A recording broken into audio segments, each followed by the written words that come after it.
able to be for these. I really thought that you were going to start pulling back and be like, we're gonna postpone this podcast. I'm in zombie mode, but you've been killing it. Thanks, dude. Yeah, honestly, it's like it's just been keeping me going, man. Like, when we link up and just chat and just, just shoot the shit, it's like this is the best part. I mean, this is the best part of the week. Yeah. It's like get to talk bodybuilding with like-minded people, get to learn things, meet new people. It's like I think this is what's keeping me going. I noticed too, like that, a few other podcasts that I listen to and probably yourself too, where it's like I get it, like a lot of people do drop off their content and stuff because it's like you just don't have the energy for it. Well, I tried to get what's her last name? Dr. Megan. She goes by Scooby Doo on Yes. Instagram. I tried to get her on my podcast months ago before she even started her prep. And she Wow. was like, I got some stuff going on. Like, let's shoot for this time. And then as soon as I got in contact with her again, she was like, can't do it. I'm in prep. And I'm like, Yep. you're like 14 weeks out. So Like, come on now. Like, at that point, you actually feel better, than off season when you're like, all right, the weight comes down a little yeah, bit more cardio, you're feeling more fit. you're super regimented. Most Yeah. people at that level are pretty regimented in the off season anyway. But even still, like for me, I know you hear it all the time. People are like, "Oh, I progressed so much more in prep than I would have in off season because you were so structured." Yeah. But 100%. I've been trying to be really diligent with my own stuff. Like my food intake has been much more consistent than it's been, and my food volume has been increasing dramatically, which is great because it's where I need to be. I knew that I was under eating for a while, and I was like, I'm really strong, but it's not showing. Like Yeah. I'm not impressed with what I see in the mirror. And I was like, okay, I'm under eating by like 2,000 calories at a minimum. Let's bump this Same. up. So it's going good. But I've noticed because I'm so diligent with brain health related things. So I stay very consistent with, my nootropic stack and things like that in the way that I do my meditation. And that I've noticed that a lot of my long-term memory has really started to come back. When you have like a smell and an entire memory just like flashes before you, Yes. I've been getting a lot more of those. And they're nothing important. There's nothing substantial about them. Just I'm like, oh, hey, there's this one particular building as you drive to get to Pebble Beach, and this whole childhood memory popped up from that. Yeah. I'm driving back. I had to pick up the dogs from the groomer earlier today, and I was driving back. There's no fast food anywhere near this. And it was just one of those memories that popped in my head. This is like 7 years ago. I'm leaving a Taco Bell drive through, and most people have kind of like the same thing that they say, here's your order. Have a good day. Mhm. Something like that, with completely somber face of, I hate my job. I hope you hate your day too. Yeah. And this lady said something, and I drove away so confused. And it's been 7 years. She handed me my bag and said, good luck. Huh. What is good luck? I've I almost didn't eat the food. Yeah. What is good luck for handing you Taco Bell? Like, hey, I know you're about to have the liquid runs. Like, good luck. What? Good luck for what? Dude, that's hilarious. You always like that reminds me of like yeah, I guess pretty much I think they call them the dad jokes. But like I've only caught Stephanie in one of them since we've been together, and I'll never let it die, of course. But we're at the airport. I think this was last year, maybe the year before, and we're on whatever trip it was for, whatever client show, and we're checking in at the desk, and she's like, "Here you go, here are your tickets. Have a safe flight." And Stephanie's like, "Thank you very much. Have a safe flight too." And I just started laughing. I'm like, and like as she was saying it, she like knew, and I'm just like, nope. Those are so good. I love those. Yeah, I do. Yeah, I always try to catch those when I'm like, please say it back. I I enjoy just the silliness of like those stupid jokes. You know, where you might get like a chuckle out of them, but just because they're ridiculous, they're entertaining. Oh yeah. And I own a mirror. I'm fully aware of what I look like. You know, I'm 5'10" on a good day. My driver's license says 5'11. My wife says 5'9", whatever. But whatever height you want to tell me that I am at, I'm still 280 pounds. I'm still a Sure. not normal sized dude. And so most people are not going to give me any negative flack just for shock value.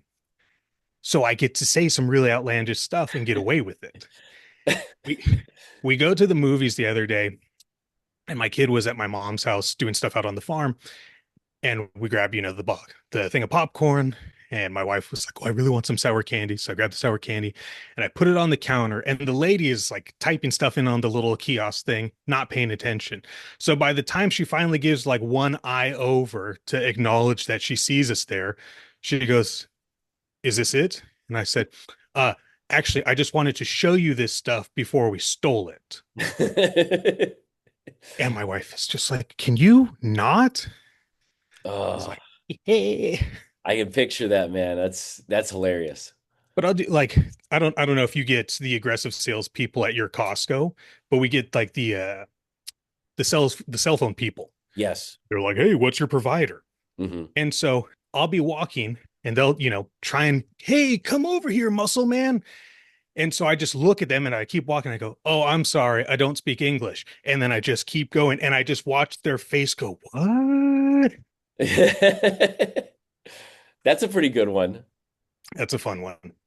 Man, so I've done, I mean, I do like, roofing and solar and, Yeah. like the only thing I really haven't done is real estate. I did cars for like a very short period of time. So like there's nothing, there's no barrier to where I get that fear where like I get it. Like even phone sales, I did that for 12 years. And that is like downright scary if you haven't been put on the phone and you're calling. That's a different level. Like it's my friends always tell me, Bill and Jimmy, they're like, it takes a special type of person to do what you do and like excel and enjoy it. Which I do, but I do believe those people at Costco, because me being a salesperson myself and being in sales for 20 years, like I'm like, you gotta read the room. You gotta read the room. Like if someone is not looking at you, if they're avoiding you, like that's your sign right there. Like, Yeah. you know what I And mean? and Like, I get it. You're getting 30,000 no's a day for one yes. yeah, Their number game is brutal for sure. right. And I've done the sucky sales jobs before. I mean, you name a career field and I've spent time in it. I've done everything from I worked at a hot dog place, I've worked in fast food, I've been a project manager for construction companies that did public works projects. These are, $100 million deals. Yeah, I've done a little bit of everything. I did radio ad sales, business to business. that's I've right. done I've done car sales. Dude, those suck. Yeah, They, they're brutal. And man. I tell people, I'm like, dude, like the one job that I would never want to go back to is selling cars. It's one, I get motion sickness really bad, so I hated doing the test drives. I would turn deals away all the time. I would split commission with people. I just do the little tie thing and be like, come, take a turn, just because I couldn't do the rides with people. Really? I'd get back and I'd be so nauseous. Oh yeah. I mean, I worked at this Honda place and it was a relatively small Honda. And I think, you were killing it at that particular dealership if you Mhm. did anything over 6 cars an entire month. Holy shit. Right. Is pretty small. But Yeah, because it was in a weird location, your actual closing rate was well over 80%. People only went there if they were going to buy. yeah, And so, I think my first month there, I sold like 12 cars and they were like, "This guy's awesome." I'm like, you just have to not suck. Like, just be nice. People want someone that they're going to bond with. Like, can yeah, you keep a conversation going? This. We meet people all the time and they're just like one word answers. And you're like, "Oh, man." But yeah, circling back to those sales guys, that's a rough thing to just stand there and just be denied, denied, denied all the time. yeah. It So is. I try to make it enjoyable. or at least, get them, a little bit off their game just to crack a smile. Like this one lady, you could tell she was just not having it. And she was like, "Hello, sir. We have a special going on today." And I was like, "Oh my God, good news. I am also having a special." And she gave me a weird look. And I was like, "Did you know that Lore Fitness is offering a buy three, get two free deal Mhm. just for you? You don't even need a discount code." And she was just like, "What are you talking about?" And I was like, "I coach professional bodybuilders. Good day." There you go. Easy way out right there. Yeah. Well, it doesn't look like Justin's hopping on, which I can't blame him. I'm sure he's at the Texas Pro. He's got people loading and preparing. We'll catch him on the next one. We're still on record, so we're good to go. We're definitely going to talk bodybuilding.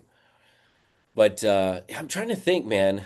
Um, First off, I was going to ask you how many of the shows do you stream, if any? Do you like to stream them? Do you kind of Early on, I streamed them all yeah, yeah. because I just, I'm a student.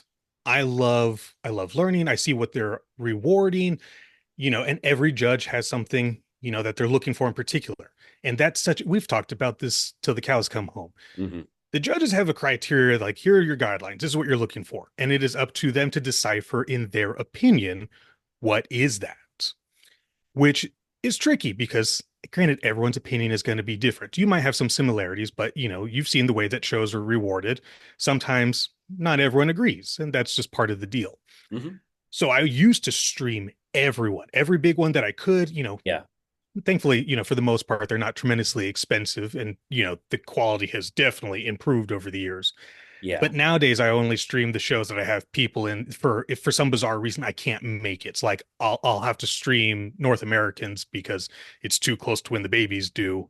But yeah, otherwise, I'm just at all the shows, yeah. so I get live stream in person. Yeah, that's honestly, that's exactly what I had figured too.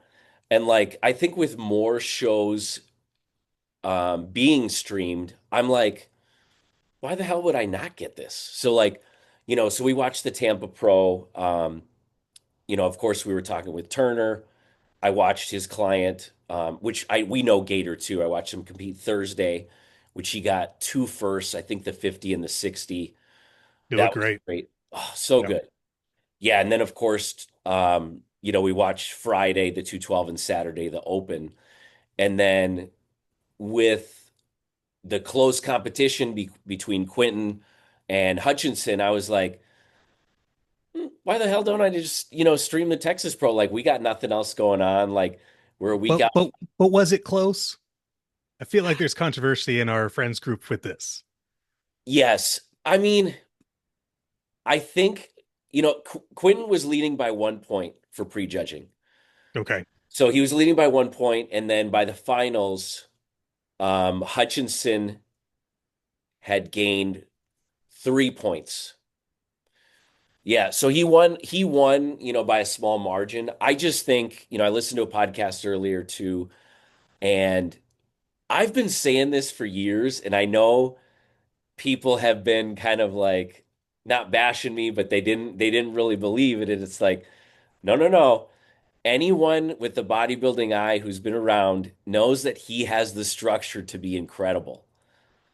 Oh, there's no doubt. And you know just as well as I do, anyone that's ever been to a show can tell you, even at a small show, being there in person is so much different than seeing it on pictures on the internet. Yes.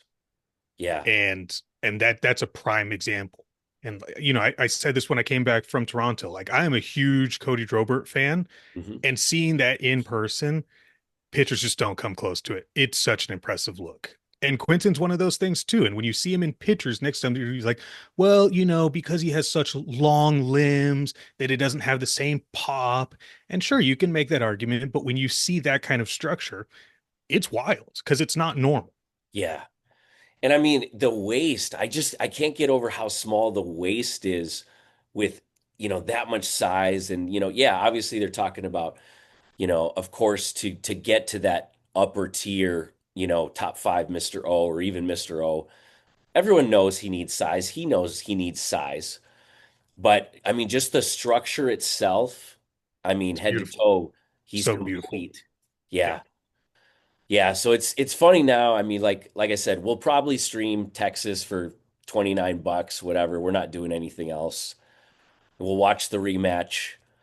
Uh, I mean, you know how it goes, man. Like, I think when we see these rematches, they're still going to give it to Jordan, in my opinion. That's how I see it. But we'll see. Like an upset would be cool leading into the Olympia, but I just feel like that's just typically how it goes. Like, like when they had the tour, it's like, okay, Ronnie won, you know, arguably in 01 against Jay, where some people felt Jay should have won. And then they go and do the tour, right? They go do the European tour. And then of course, Ronnie wins again. So it's like they don't really switch it up. No, So, the few times well, look at Gunter's win. I mean, that was his only pro win, and what a win. dude, I was there. Were you? Yeah. I'll send you pictures after this. I was there. Dude, Yeah. you're at all the shows. You got some of the coolest pictures. Oh, dude, I'm telling you, like I got to share so many with you because there's like thousands. I mean, absolutely thousands. Unfortunately, Do you too, have them all digitized? yes. Yeah. I will say there's a small part of me that died inside when me and Stephanie moved from Egan. I don't know how this happened, but there was a short period of time where I did not have my cloud synced up with my phone and camera. Oh, So I have lost a lot of footage, but luckily it's like the best moments, like Phil, Ronnie, I have all those digitized. cool.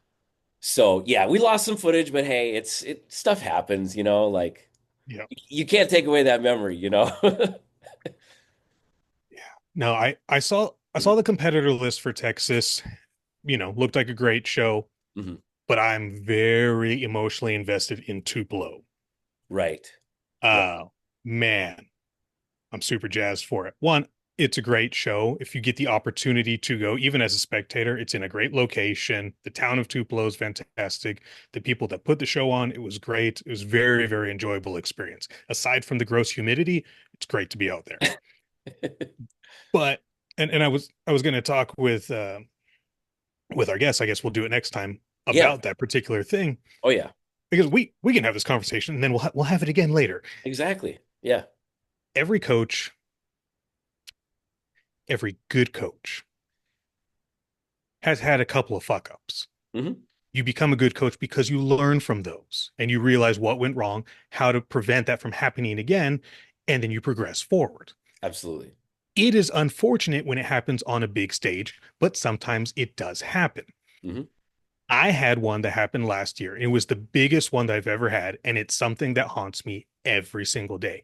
And I've told this story a bunch because I want other people to understand that you could have all of your notes as diligent as you want, and sometimes life just goes sideways. Hmm. I went out to the Tupelo Pro with Michael Lopez, classic physique pro. He's an incredible athlete. And I've posted pictures of us leading up to the show and the messages that we got from people. It's his all-time best. Look how much muscle you've put on him in such a short duration of time. The skin quality, his hair grew back like he's truly healthy. He looks so good. All this praise. And you're just like, this is so good. We're getting down to the nitty gritty. We're maybe 2 or 3 pounds below the weight cap. And I'm like, this is great. Like, we still got some wiggle room to grow. We can rebound, do whatever the show is called down in Anaheim right after it. I was like, okay, I had this game plan, everything. 4 weeks out, we do our little test load. I'm making notes. I'm like, okay, this is how full we are. This is how long the fullness lasted. So I've got my little green piece of notepad stuff, and I've got all these notes. I'm like, this is perfect. I've got all our notes. I'm there with him. I fly with him. We're in the same hotel. I can monitor everything. The night before starts loading. I'm like, this is great. We do our normal water thing that we had already mapped out. We do our water pill. 4 a.m. We're not in the same hotel room, but we're in the same hotel. And I get a text and it's the pictures. And I look at it with one eye open. I'm like, this is dope. We killed it. Clock back out for another 30 minutes. Hmm. Wake up, get dressed, go pull the car around, grab him, and he's just roadmap of veins, head to toe. And I'm like, I'm so good at coaching. I'm so good. We get to the venue, we're having a great time, we're just chit-chatting, relaxing. A couple of the European guys and the guys from Spain show up, and everyone's like, oh, amigo. And I'm like, oh yes, we are amigos. Start pumping up, shirt comes off. I'm like, your back looks kind of weird. What's going on with your back? Hmm. He was like, I don't know. I was like, you feel okay? Yeah, I feel great. Okay. Moving around. So when the show started, they had all the pros walk through the audience. So it's in a basketball stadium. So you've got Yeah, some of the people on the floor and then some of them elevated up. Beautiful venue. So they have all the pros walk through the audience, flexing with the music playing, and they had the amateurs go with them too. So it gave the amateurs this, like, I'm with the pros kind of feeling. And I'm like, that's as a cool. competitor, what a cool experience. Awesome. And so for the audience members, they get to see these guys within breath. Yeah. And so you can see, Michael comes back, he's got this big smile on his face because initially he didn't want to do it. And he was like, dude, that was so much fun. I was like, that's what this is about. Go have fun. Goes on stage. I run back into the audience. I'm going to get these pictures. And he walks out. And I was like, yes. And the first bit of pictures that I have, you're like, that's money. Yeah. Within 4 minutes, it went from yes to, oh shit. He burnt through every bit of food that he had and went completely flat in under 5 minutes. Damn. And it was watching a train wreck happen in slow motion that there was nothing you could do. Yeah. So I got him off stage. I threw him in the car. I was like, we got to eat like right now, knowing that the damage was already done, but it was heartbreaking. So we run over and we go to a Waffle House, which he's never been to before. Small house. It's a good time. So I was like, you just need food. I don't give a shit what it is. You Yeah. just need volume. Two full orders of hash browns, pancakes. I think he even had a breakfast sandwich and some other stuff and a whole soda. We get back to the room and all the fullness came back and all the Nice. pop. And you can see, and I'll show you the pictures. And I'm like, food. We needed more food. What happened? And so we go back and we talk to the judges, and because you got, I think, I don't even know, it was bad. I think we got like seventh place, but it was shit. Hmm. But it, but for what we brought, it was a seventh place finish. It was what it was. So we go to the head judge, very, very nice lady from the Carolinas, and I show her the picture from this morning. I said, I want to explain what happened and I want some feedback from you. This is what we woke up looking like. And she was like, that's brilliant. That's amazing. I was like, we hit the peak, but something happened and we didn't hold the peak. And she was like, if that's the look that you brought to this stage, you've been way up there. Yeah. I was like, which, that's good, cool. Like, if we had brought that, great, Sure. but we didn't. So shit. Yep. That that loss, I know it bugs Michael for sure. I know it does, Hmm. but it doesn't bug him nearly as much as it bugs me Yeah. because that athlete put all that trust in me to steer the ship, and I ran us into an iceberg. Yep. So you learn from it. Yeah. And it's one of those things like, I go back and look at the notes, and I still do. I'm like, everything was there. All the notes, like how long the food took to break down. We didn't need to add, a huge amount of fats to the meals to slow it down. We were totally golden. Yeah. Just is what it is. It's tough, But man. Like you were saying, it's the sign of a good coach. It's the sign of a great coach where it's like we hate to lose as coaches. We hate it like for ourselves, but we also hate it for our client, especially too, because there's some type of relationship, some that are stronger than others, some that go longer than others. But at the end of the day, we take that accountability where it's like, hey, that was probably my fault, you know? yeah. Oh yeah. No, and I tell all my people, I'm like, no one hates losing more than I do. I'm not going to throw a fit about it and make a public spectacle of myself, but just know if we don't win, I'm upset on the inside. And like I've got Absolutely. I've got a wellness girl. She's one of my favorite people just because the level of self-confidence, if I could bottle it and give it to everybody, I would.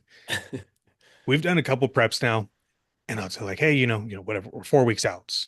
How are you feeling? And she writes the best messages. She'll be like, I feel like shit, dot, dot, dot. But I know I'm the best to ever do this, so it's cool. Yeah. It's like, I've got a few clients where they fill that in. Ashley's probably my favorite, where she just writes something hilarious. It just makes my whole day. yeah, It's stuff like that where you're just like, that was hilarious. That just made the day. yeah, yeah. Those are fun. Like Yeah. that same girl, we did her first show, and we did a Spectrum production show out in Sacramento, and she got second place. Same kind of weird situation though. Like the body just never really filled out. Like she was peeled like crazy, crazy abs, but the legs just didn't, for wellness. They weren't popping. Something went wrong. And I'm looking at it and I'm like, okay, it's like this second place doesn't sit well with me. If you can get the time off work, I would really like you to do the Tahoe show, which is only like 3 weeks later. Okay. And I was like, we're just going to keep eating. Your body is going to be like a sponge, and I just want you to eat. By the time we got to the actual day of the show, I'm not exaggerating. Haley's like 5'9", maybe 5'10", and we were doing 5,000 calories a day, and it still wasn't enough. Her body was just going crazy. I think she had like six full-size pancakes the morning of the show, and Mhm. it still wasn't even enough. Oh my gosh, We won. there you go. Yeah, It was worth it. it was totally worth it. I mean, who doesn't like eating pancakes? Which is not a normal carb of food for people listening. That's don't do that shit. But it worked. Yeah. Yeah, sometimes it works. One thing I'll tell you, one thing that I've learned over the past couple of years, it's I don't know if you'd call it like considered a stupid mistake. It was more just overlooked. So like, you and I, we both do a dry run, a mock run, whatever you call it. Once I don't do one unless they're ready, unless they're shredded, because it's like Well, otherwise you won't be able to see. You don't know. Yeah. exactly. Yeah, so any coaches out there or aspiring coaches, it's not going to work unless the athlete is 100% ready or damn close. So you have to be ready. Of course, all our athletes are, ready 2 to 3 weeks out. Then we do the dry run. And let's just say for a male, let's just say it's 1,000 carbs, just for your average male men's physique, maybe even a classic. Let's just say it's 1,000 carbs. So we do the dry run. I might manipulate water just a little bit. Maybe I'll have them take, a B complex, vitamin C throughout the day, just kind of flush some excess water. We'll get pictures the next two. Sometimes I'll even do the next 3 days just to see how they look. And then of course, all right, we got the look, I got the pictures, I have the weight, I have everything logged like yourself. And then we get to show and I'm like, this is it. This is the flawless look. This is the winning look. So we would start to do the same thing. And sometimes, more often than not, it worked flawlessly to where it's just like, it's just silly. It's like 10 p.m. at night, and I'm like, this is just ridiculous. Like, one of my friends and clients, Jay, like, he's had like 1,200 carbs. It's literally just like his skin is like saran wrap. And I'm like, this is just ridiculous. Like, tomorrow morning, he's going to look crazier. And he did. But then, I'll take someone else and we get on stage and the morning pictures are pretty good. Then we get on stage and I'm like, what the hell happened? And it's like, let's just say we came in at like 87, 88%. So we missed the mark by at least 10%.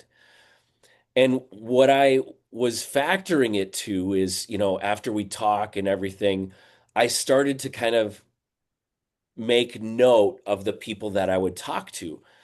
And the bottom line, the common denominator was these were like high stress, like high anxiety type people to where your cortisol goes up. And at that point, I can't control the look. You can't control the look. Like, unless you're, taking a prescription medication, like, we can't really control that. So it was just these high stress to where they overthink, they get so worked up to where that, 1,000 carbs for show day, that wasn't going to work. We might have to go with something like, let's say, 700 carbs. So that's something I learned the past couple years where it's like, hey, the dry run might work, but we really have to monitor because when people get nervous, when they go to check-ins and they see someone formidable, it's like those nerves are going to be, sometimes the determining factor. Oh yeah. The stress, and then the lack of quality sleep. So years ago, I figured out, and I'm not a gatekeeper. I'm not going to be like, oh, I have all the secrets, but no one else can have them. This is something that I've noticed that works for just about everybody. Hmm. So, most people, not everyone, but most people will have a little bit of alcohol the night before. And I like to pair that. And even if they don't take the alcohol, I like to have them take, there's a particular antihistamine. You can get it. It's the ingredient that's in ZzzQuil. It's the same thing that they give um, pregnant women that have nausea. It's diloxamine, but that's the brand name for it. But Yeah, that antihistamine is great because there's no drowsiness from it. So I right. can I can give that to them. They'll wake up. They've had good quality sleep. They've peed off that last little bit of blurred lines, and we're ready to roll. Yep. I like that particular one consistently. Sure. I've had a couple people that are like, oh, I really like, Ambien or something like that. I'm like, the way that you're used to taking it isn't going to feel the same way when you're peaking and you have so much less fluid. Because you got to remember when you're dealing with water manipulation, your plasma levels, which is the fluid that's in your blood, is dramatically different too. So the way that it's shuttling nutrition or lack of shuttling nutrition can really play a big part. And so if Mhm. you wake up at 4 in the morning and you're like, we're on the money, can you hold it? Because every prep is going to be different for the same athlete, Right. which makes it the fun journey. Yeah. We have a mutual friend, Brian. Brian's a great example for this because every show is so different. The look is different, the approach is different, and the way that we have to feed him, the way that he wakes up. I mean, there's been times where he's woken up and I'm like, dude, you look like you're 4 weeks out. Like, what the fuck? I don't tell him that. I'm like, Yeah. okay, well, we're gonna drink some coffee, we're gonna pee this last little bit. As soon as you start moving, everything will tighten up. And it does. Mhm. But from a coaching standpoint, someone wakes up and they look like they just got off a 12-hour airplane ride. You're like, oh, I need Jesus for this one. Uh-huh. So, Yeah. I hate so that feeling, man. It doesn't happen often, but I hate the feeling because it's like, all right, now we really got to go to work. Like, we got to pull out, we got to pull some more strings here, in the next 2, 3 hours to really look presentable. yeah, which is always, and knock on wood, thankfully, it usually works out just fine. Yeah. There was one time that it didn't, but it was a natural athlete and he was a stress ball, Hmm. which kind of like with Ross Flanagan. Yeah. Didn't get any sleep the night before his pro debut, woke up not awesome. Same situation. Yeah. I have a silly story about peaking athletes. Sure. So I have on my team, he's an on and off athlete, but he's a good friend of mine. His name is Blaze Alpha. That's really his name. It's the Okay. greatest name ever. He is, and still to this day, and I will stand by this decision, he is the number one men's physique competitor in the world. And he doesn't even know it. Hmm. We did a show, we did Legion a couple years ago. He got off stage and Tyler Mannion literally ran from the judges table and came backstage just to tell him, dude, your build is crazy. And when he left, he didn't even know who it was. Blaze looks at me. He was like, all right, you ready to go? It's like, I don't think you understand the level of compliment that you just got. No, Like Tyler sees everyone and he went out of his way to come tell you how crazy you looked. Like banana sandwich. that's nuts. Yeah. So we do this prep and I was like, okay, I want you to do this show. Let's see how things go. And then we'll talk about going for nationals and whatnot. There's two parts to this story, but he stayed with me in my own hotel room, which is something I don't normally do, but I like Blaze, and Blaze is a great person to road trip with. He's just a fun guy. So we're getting ready to go down for prejudge and whatnot. And he was like, "All right, I got to run to my car real quick. I'll just meet you over there." And I wasn't going to question it, but in my head, I'm like, "We need your car. Everything is in our hotel room." But Yeah. whatever, Thinking maybe he's got to go call his girlfriend. He doesn't want me to hear the "I love you. You're cute. You're cute." So I was like, "All right, I I'll see you miss down you. there." Yeah. So he shows up, and I'm texting him, I'm like, "Dude, where are you? Like, your group goes on in like the next like 15 minutes."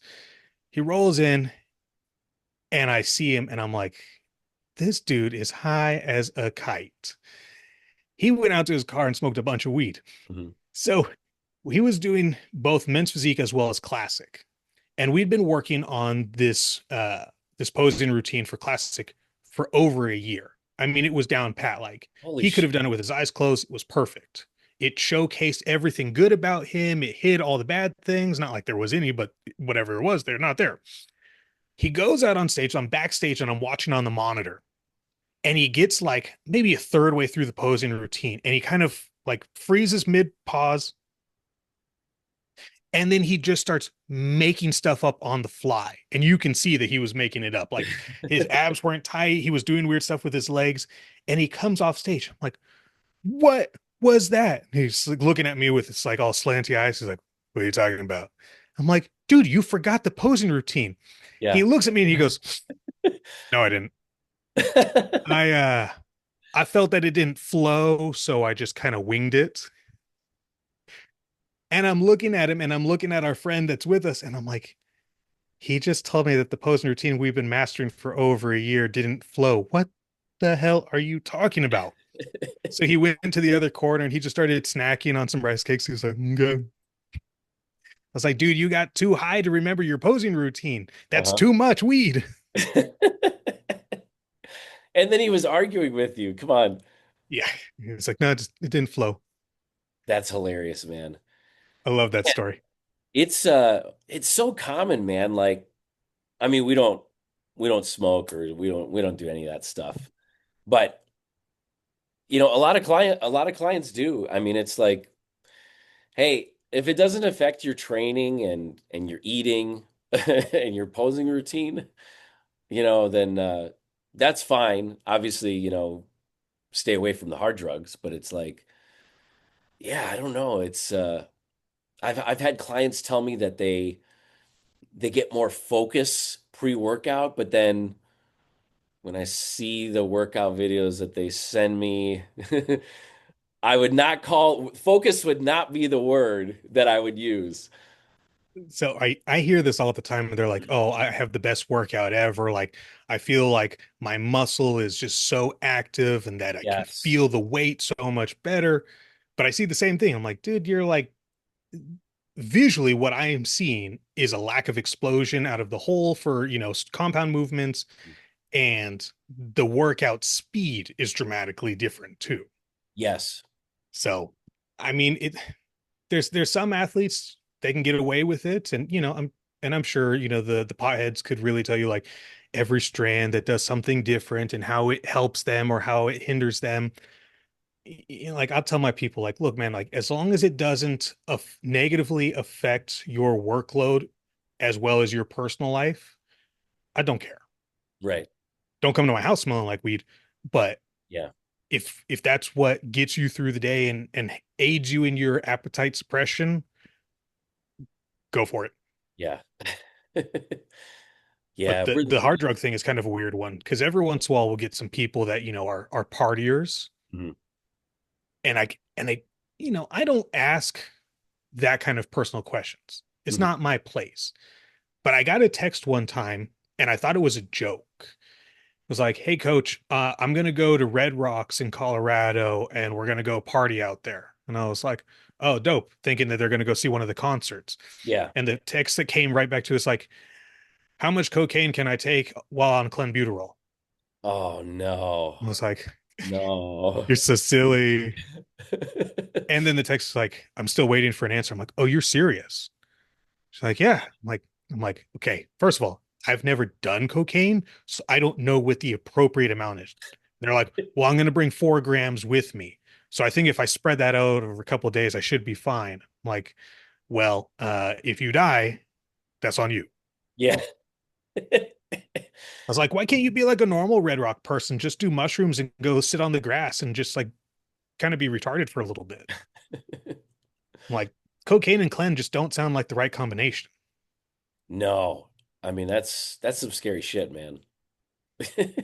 Gee. And like, didn't you watch Chappelle Show when you were growing up? Cocaine's a hell of a drug.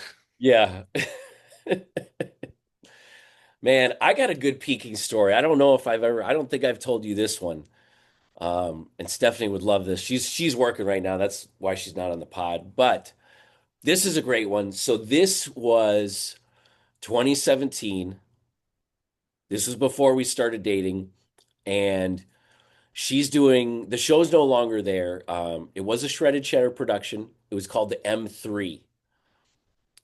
Um, what was it? The Midwest Muscle Machine Classic M3.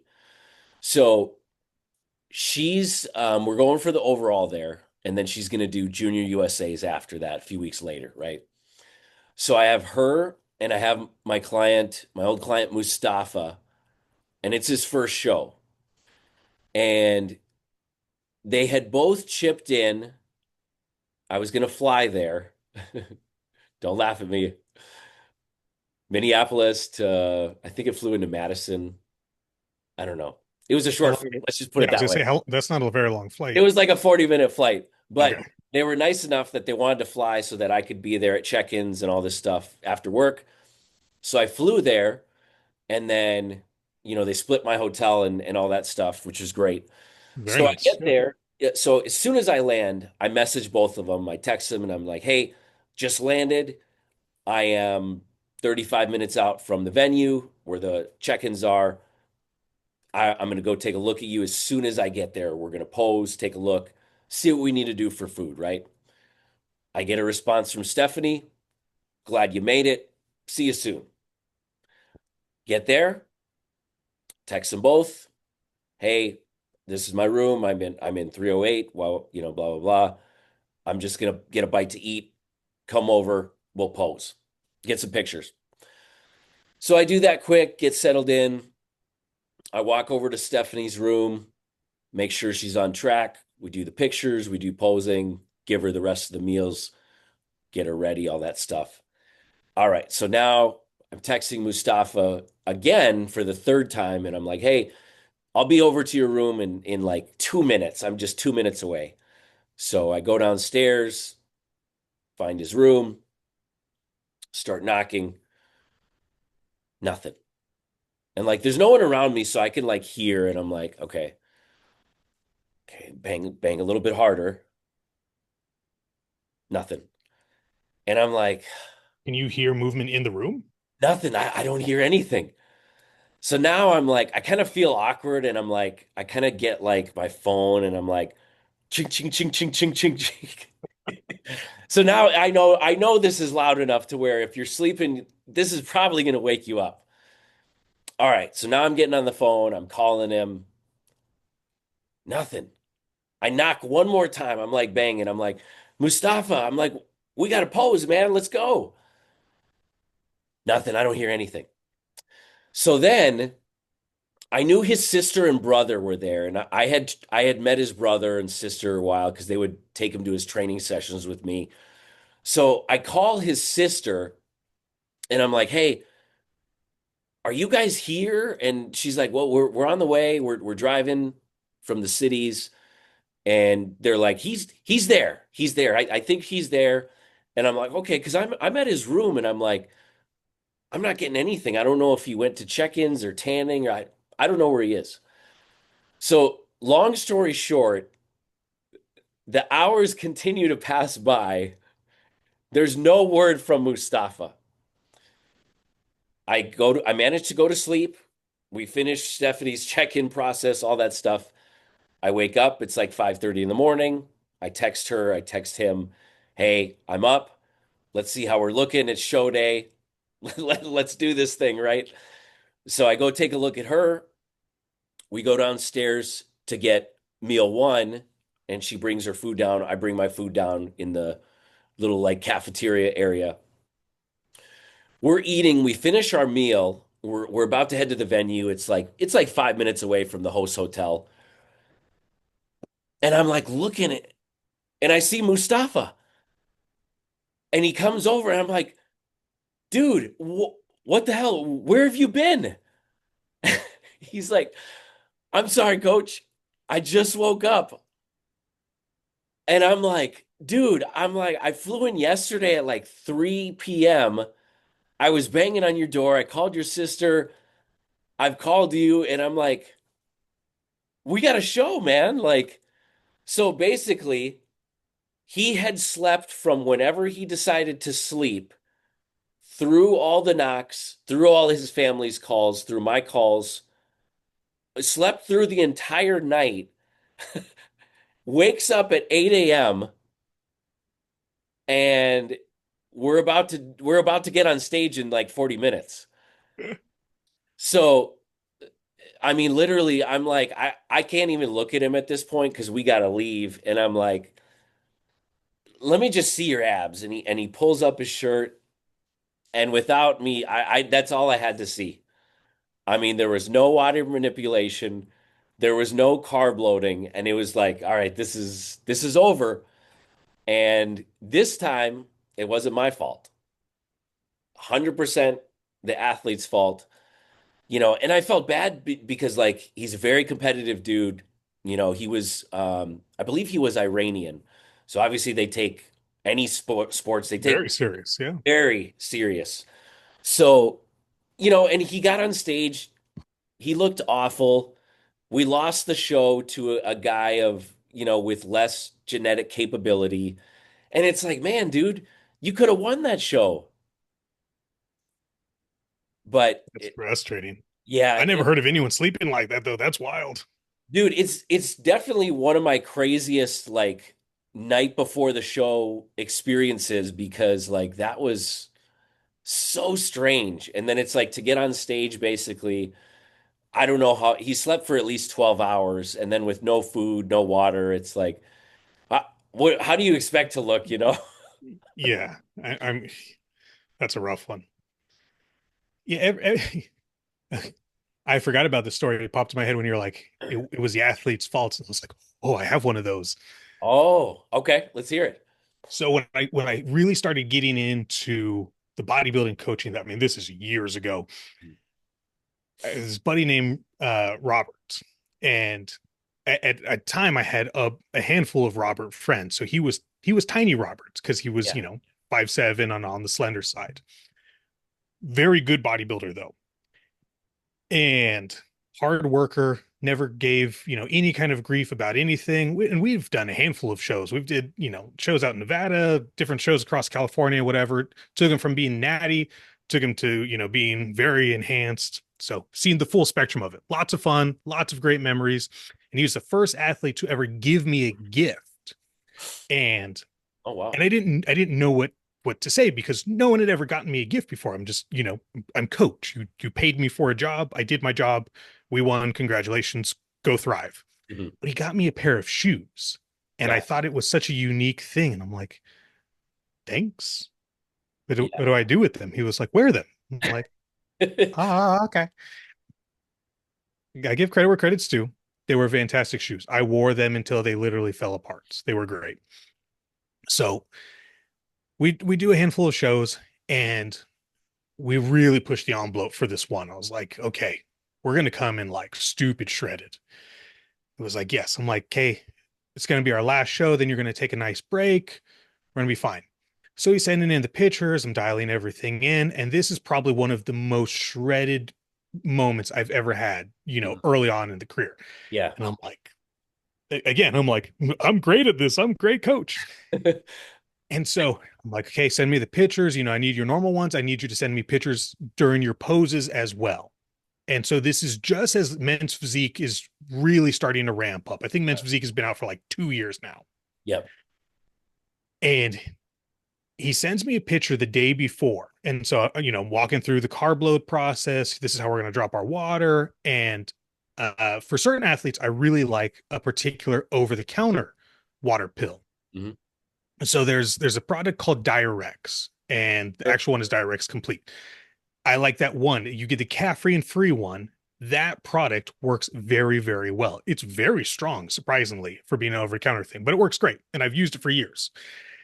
Um, so he sends me the pictures the day before, and I show my wife this before she came, my wife, and I was like, look at Tiny Robert. And she was like, holy crap. I'm like, Yeah. I know we haven't taken the water pill yet. We still got some food to eat. Like, game over. Yeah.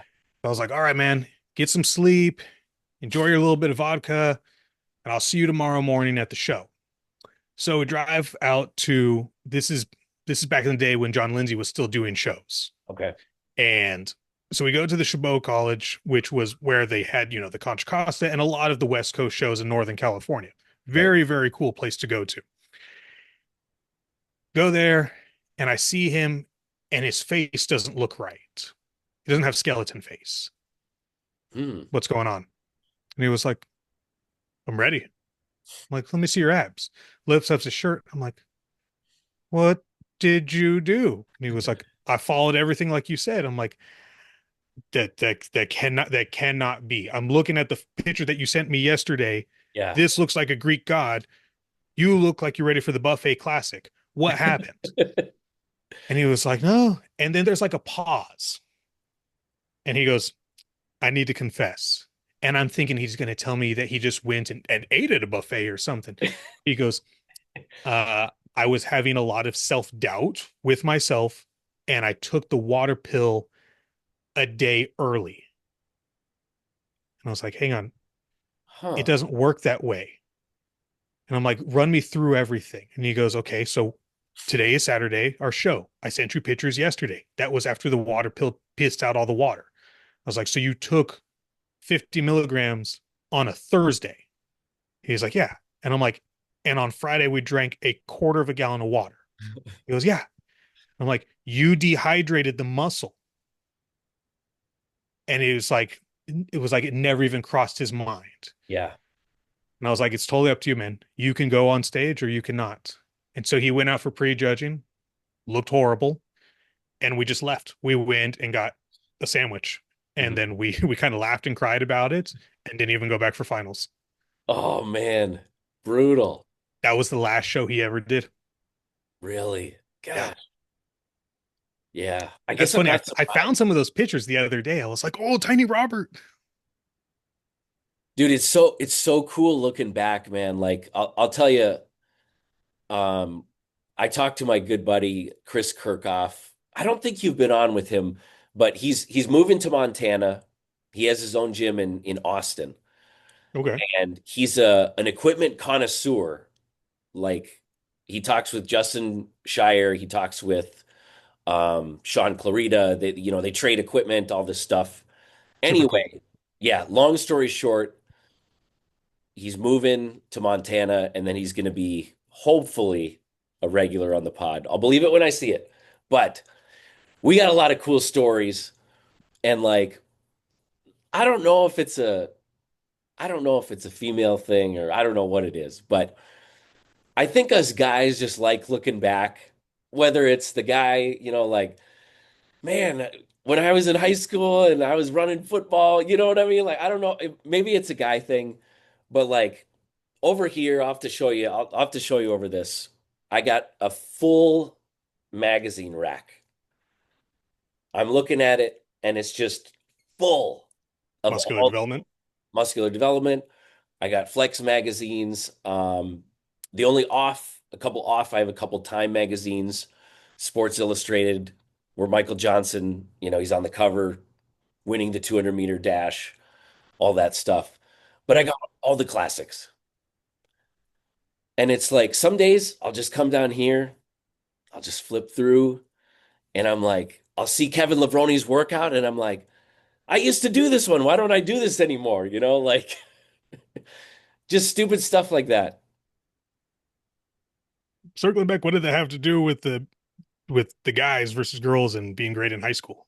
Oh, I think just looking back, I always like looking back at client successes or how you were looking back Yeah. and it's crazy because like a few of my clients know, but like right now on my phone there is over 50,000 pictures on my phone. And each, there's, I don't even know how many albums of clients, past clients, every Olympia I've been to, every show I've ever done. So I'm that guy when it's like, oh, remember when, I you know, used to do this thing years ago. So when I started going to, a gazillion shows every year, because I only go to shows for ones that I have athletes in anymore.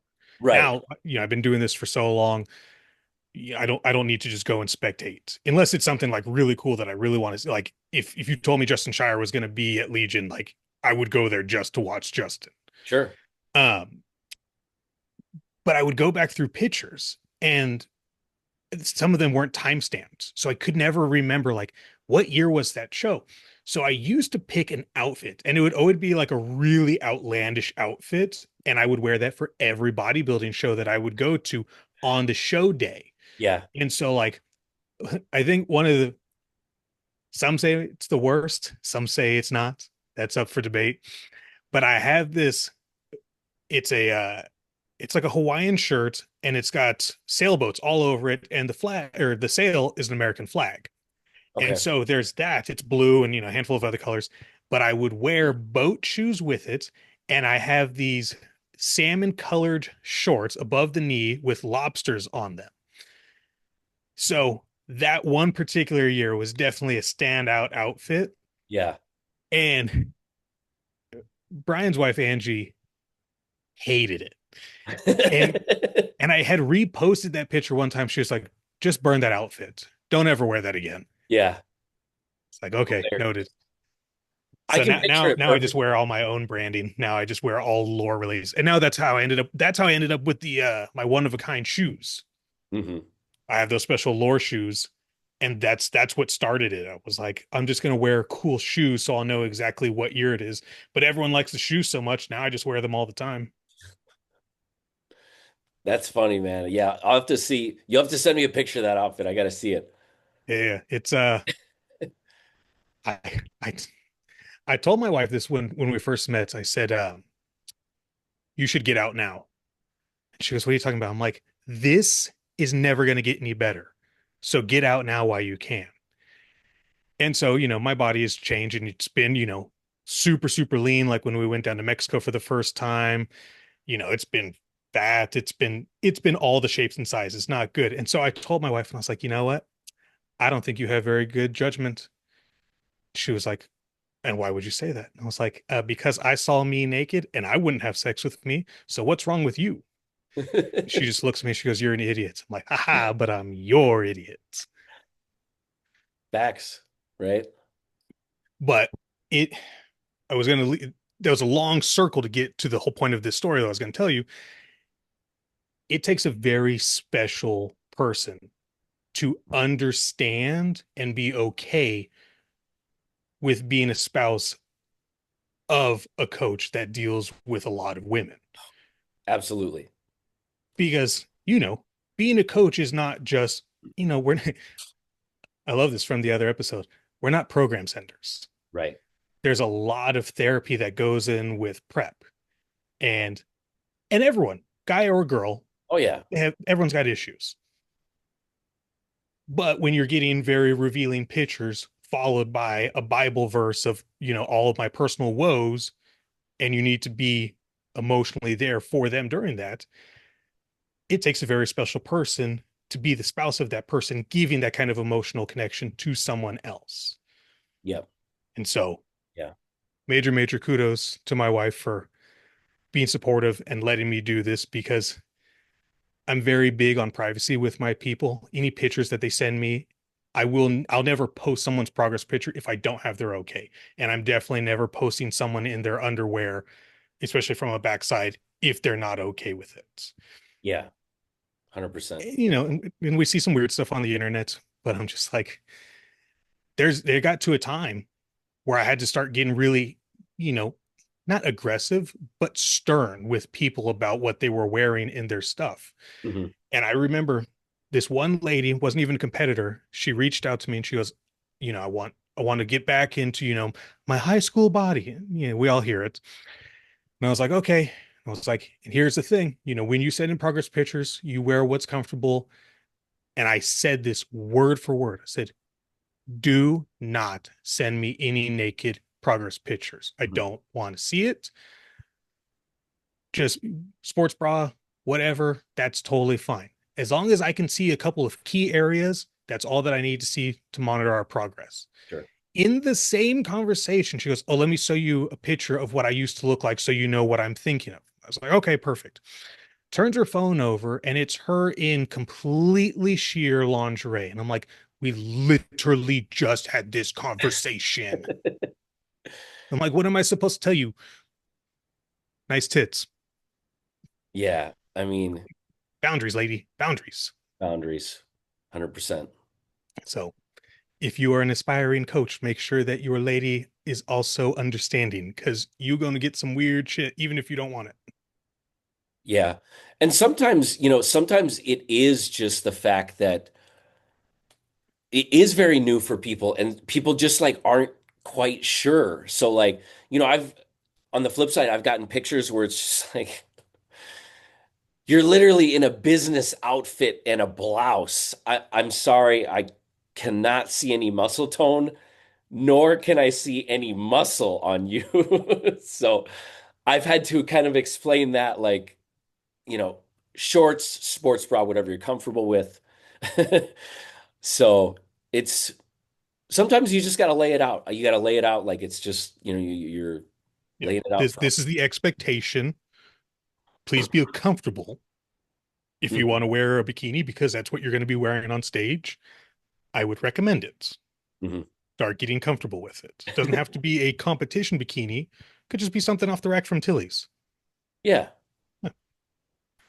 Well, this has been good as always, man. I kind of want to wrap up with some rapid fire and we'll just kind of chime in.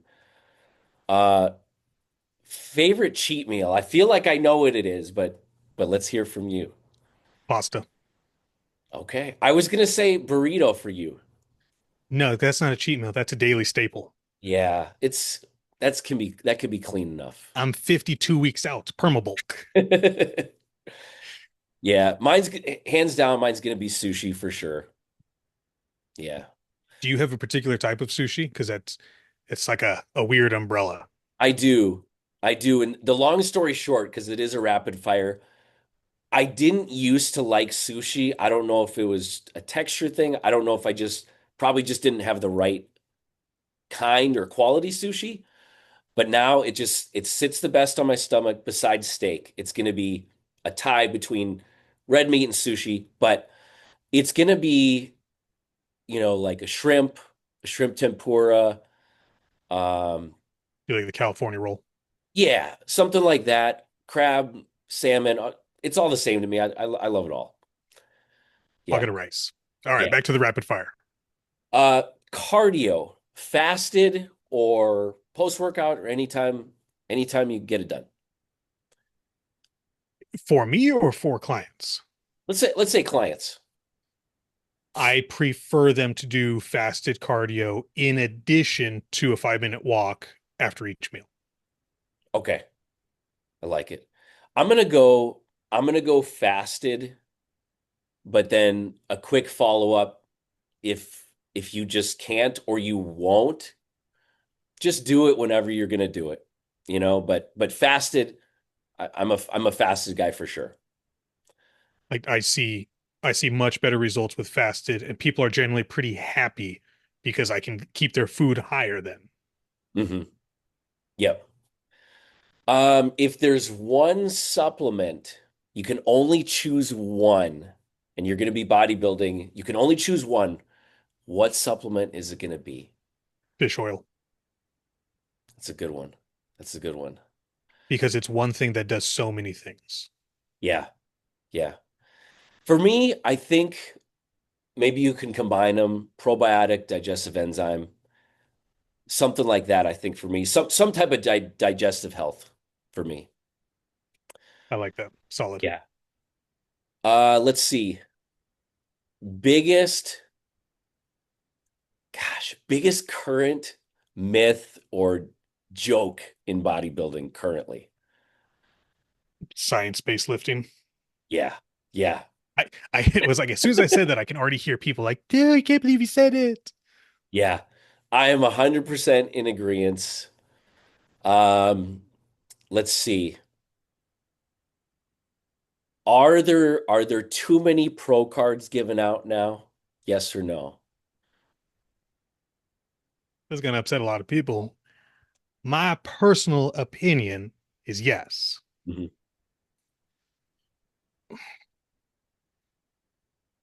You I believe, and this is my personal opinion, you are awarding so many pro cards. And like, okay, let's use the universe as a great example. There's 139 pro cards awarded in one particular show. Sure. How many of those people are actually going to continue to go on and do stuff at a pro level? You know, you've got so many people in the Masters division that was their lifelong goal. They got the pro card, and then they, put it on the shelf, and they're like, and I'm done forever. Hmm. Which is great. I applaud you for achieving that lifelong dream. That's a huge thing. Congratulations. There's nothing to take away from that. But when we start giving pro cards to the top two in a division, you know, kind of a shitty thing to say, but maybe not everyone's ready to be a pro Hmm.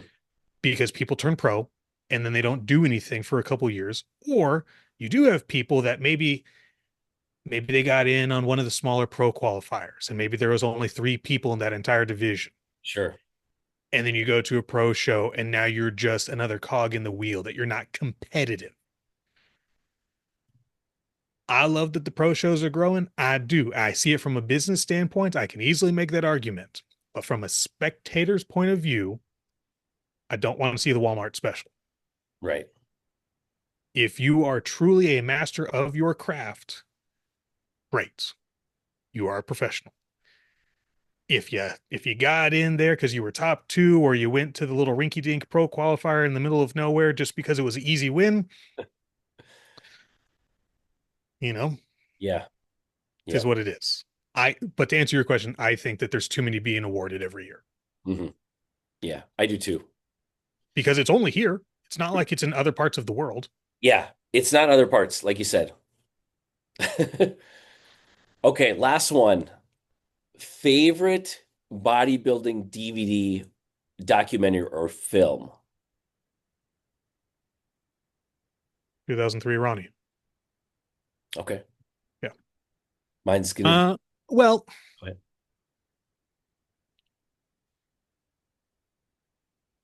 Ronnie's everyone's favorite because he just has so much of that oh shit value. He's so strong, he's so huge, and he's just a nice guy. Me, when I look at an athlete, I'm like, am I amazed by it, and would I want to be it? So when I look at like the Maryland Muscle Machine, like think about Full Blown, that's my personal favorite DVD. Love it. Yeah, I love it. Yeah, Yeah. that's that that style of training, that level of just density, toast Hardcore, man. all day, all day. Mine's gonna be Phil Heath breaking Olympia. Yeah, documentary. See that was such an interesting time when Phil was coming up because not only did you have the age of social media exploding all at the same time, so then he was at your fingertips, which is not normal. But that was also when technology was changing for our videos and when Blu-ray was coming out. And I remember he Right. did a DVD and he was like, look at my three-dimensional muscle that you can only see in this Blu-ray. And it's like, Yeah. oh, this is crazy. Yeah. He was the only guy that was doing it, Yeah. you know. Honorable mention, I'm gonna go Jay Cutler All Access DVD. It's a documentary. If you haven't seen it, it's just phenomenal. Anything with Jay, I'm a Yeah. huge fan of. When he Yeah. when he did the thing for bodybuilding.com, that little mini series, Oh that yeah. was great too. Loved it. Flex Lewis did a little mini series for Gaspari. Hmm. Did you've seen that? You get the little DVD. I still Oh have yeah. mine in the little cardboard case. Yeah. Yeah. What was it like the Welsh Dragon? Yeah, Yeah. yeah. Yeah. Back when with his first wife. Yep, yep. when he still had the chin strap beard. Yeah. Yeah, that's a good one, man. There's a lot of good ones. Definitely a lot of good ones. Taking the time to do those videos is very time consuming for sure. And Mhm. it's a good size investment for these people to do. But I think there's a couple people that really should have done cool things like that. Yes. Like Dennis Wolf should have done more stuff like that. Yeah, he should have. Yeah, Yeah, I think he only has one. Yeah, but yeah. he's I think great. a lot of people missed the boat on that, like you said. You know who did really good with documenting a lot of stuff, and it's unfortunate that he's no longer here, was Luke Sandow. I Mhm. love Luke. Yeah, yeah, very good stuff. Yeah. Yeah, lots of guys really missed the boat on being able to leave that kind of a legacy. Hmm. And I think that's a big part. Like even the guys that aren't, running in the top 5 in the world still have a lot of value to offer. Yeah, Like look at Dave Hoffman. Dave Hoffman, I am a huge fan of. I mean, he was the universe guy, on all the animal products for universe nutrition for years. years. Years. Yeah, And so, you know, when you're coming up, and like he might not be winning all the shows, but that didn't make him any less inspiring. right. You're coming up and I mean, okay, so I split my time between a handful of gyms, and one of the gyms is called Old School Iron. Hmm. And the guy who owns it, Ron, is a gym piece connoisseur. He has some of the most unique gym pieces you've ever seen. Nothing in the gym matches. Some stuff's red, some stuff's blue. It's whatever, but everything was methodically thought out and where he got it from and whatnot. And like he's asked me to go with him. We've driven all the way down towards Bakersfield to pick up gym equipment just to bring it back to the gym. Just cool stuff. And in the back part of the gym, there is one of the magazine foldouts uh, of Dave Hoffman. Yeah, And I look at it every time I go back to that gym, and I'm like, Dave doesn't even know how many people that one pitcher has inspired to train arms harder. yeah. I'm like, just because he's not out winning every show doesn't mean that he doesn't have value. Like, there's so many people that can leave such inspiring bits for other people. So even if it's just with a tripod like Sam Solik, you might not know it, but you could be inspiring other people. Yeah, that's huge. I mean, look at Rich Piana. I mean, it's like talk about a legacy. And I mean, like you said, now we have Sam, you got C-Bum, but it's like, yeah, you start filming like Sam, like in his car rearview mirror, like something so foolish, but it's like, yeah, I mean, obviously you have to stay with it. You got to be patient and diligent, but it's just like you said, you never know who's out there watching. Yeah. I, that means sometimes that's how movie stars are made. Right. Someone could see it and be like, dude, that bearded guy on that podcast was amazing. He should be in a movie. Time for a contract. Contract. 10% Yeah, this is royalties. this has been a great one, man. We'll definitely have to link up. I'll message Jay here and then yeah, we'll definitely chat. Obviously leading up to show, we'll have to talk next week about how the Texas Pro went. Yeah. I'll keep you posted. I'll watch the Tupelo and we'll all come back together and share our opinions. Sounds good, man. See which one of the men's physique guys is shooting synthol. Right. All right, until next time, like, share, subscribe, leave us a comment. We'll see you next time.